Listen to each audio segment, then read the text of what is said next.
everyone, my name is Sandra Michael and these are my co-contributors.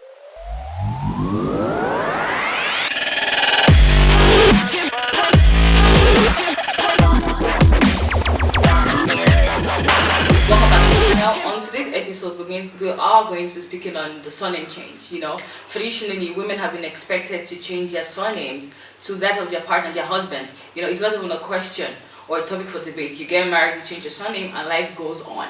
But things are beginning to change. You know, culturally and traditionally, norms are being broken, and we're sort of evolving, I would say, which I'm here for. So I want to ask you guys: would you take up your husband's surname when you get married? Okay, so Laura. Yeah, of course I will take up my husband's surname when I get married, because I mean it's something I've been living with. It's, I don't know if I should say it's something traditional or something like that. Yeah. And I don't see anything wrong with it. Yeah. So far as my maiden name remains, I don't mind having my husband's name actually. Like, it's no problem at all. Yeah, but okay. I think I have a question. What's the purpose, the reason behind me taking my husband's name? And many would argue that, you know, you're expanding the family. But I think my main question then becomes, what if then your mother herself was not married? So you're coming into the marriage with your mother's surname. Yeah. And whose surname are you then broadening? Because usually, you know, traditionally, if your parents are married, you take your father's surname to your new marriage, and then that's how you're expanding the name, expanding the family lineage. But what if then your mother was not married? Am I still expected to take your mother's surname as opposed to your father's surname? Well, because to them they feel like I think it's a very patriarchal thing. So they don't really value the woman's surname as much. Even if both of you just had single parents, they still feel the man's surname is still valuable. Hence my argument, if you have your mother's surname, I have my mother's surname, why don't you just go on? Yeah. Why should I adopt your mother's surname when you don't have your father's surname? I mean, some people might feel like if the lady doesn't change her surname, she's not really together with the husband. You know, some people might even use the word as ownership. You know, they're not really one. Because some people might even go the Christian route and say biblically,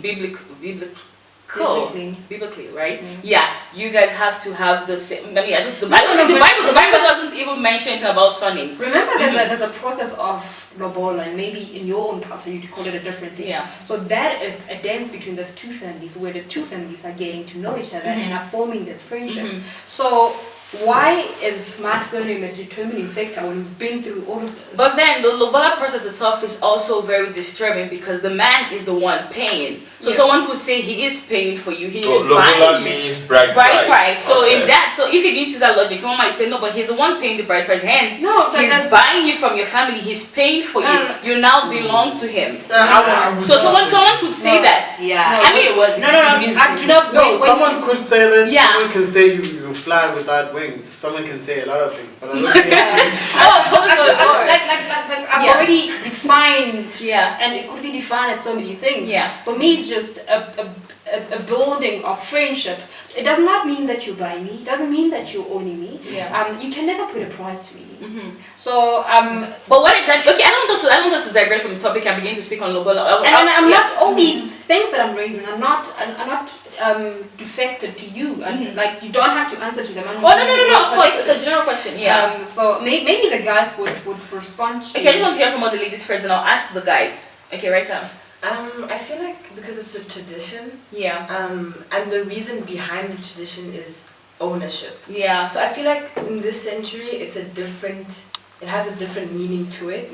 Not necessarily that your husband's owning you.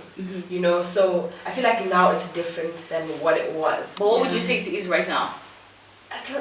Because honestly, I feel like the core thing is still ownership, regardless. Because if you begin to speak on legal rights and paperwork, I can always go with my marriage certificate and show you that we're married, hence we can have this joint account or whatever. I think you guys maybe should use a different term, because ownership does not sit well with me, and I've never in my 20-something years of life gathered that if you pay lobola for me, or if I carry your surname with, then you own me. No. I'm not saying that's what it means exactly, but then that's, I feel, is the core thing.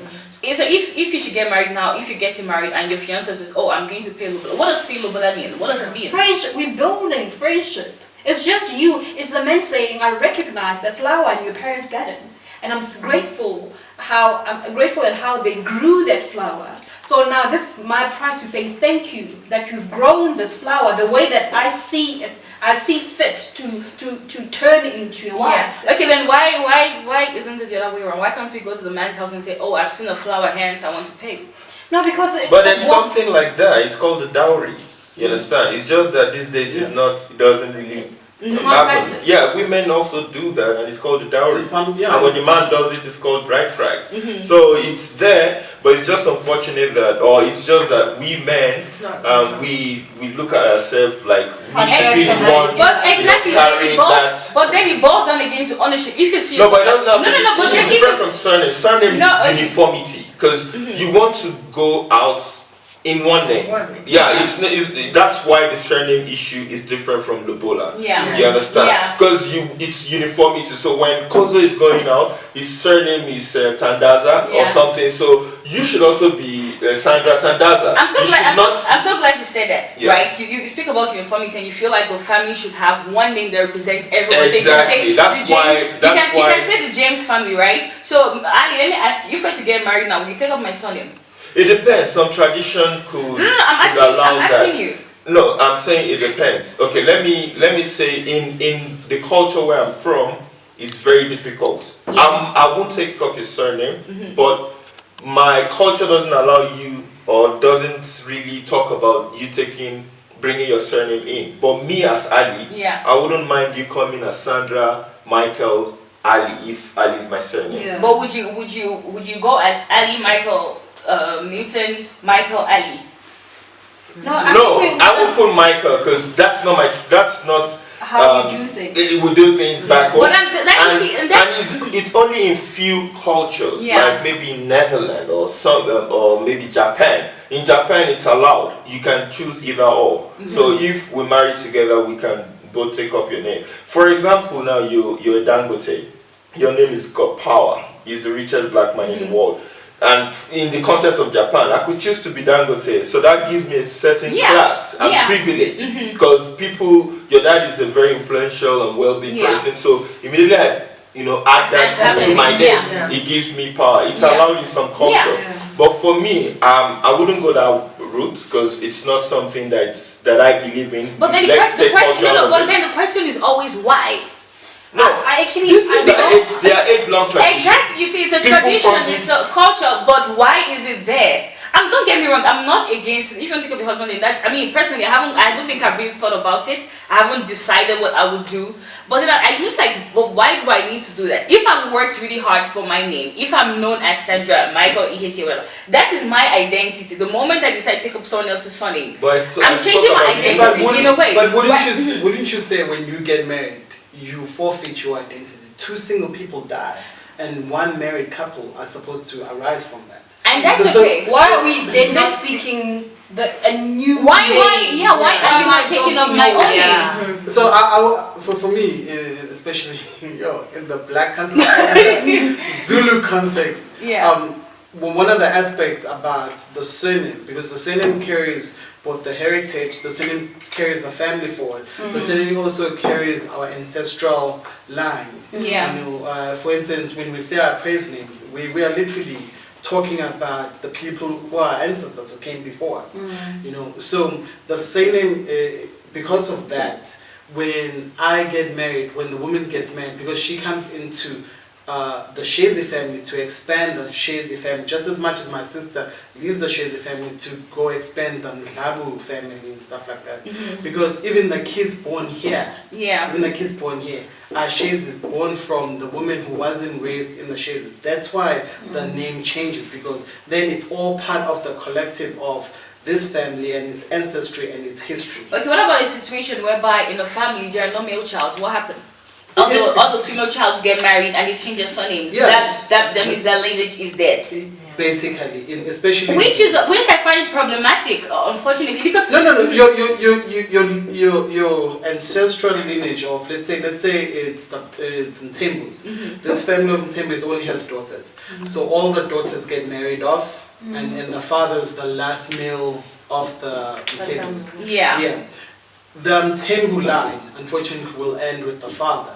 That doesn't mean the things, the traditions and stuff, or some of the Mthembis or the Mthembus disappear. Because part of the interchange of marriage is that she brings things that we don't have into the family. But it's unfortunately it's not always the case. Most times when women get married, they are expected to just drop what they've known and just take up the man's own culture and tradition and identity. I mean, she's changing his surname for Christ's sake, you know. But remember, changing a surname and changing the identity of a person are two totally different things. No, it plays a role. My name is part of my identity. I'm Sandra. He's here now. No, but it's part.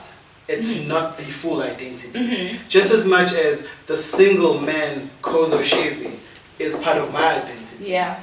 But when I get married, no, but that falls apart. I feel like it takes over your identity. Because for example, as a Tswana girl, if I marry into a Zulu family, the Shezis, people now perceive me as a Zulu woman. Yeah. So what happens to my identity? Exactly. Yeah. But it's the same as if I married a Tswana girl and we went to a predominantly Tswana area and they heard you speak Tswana.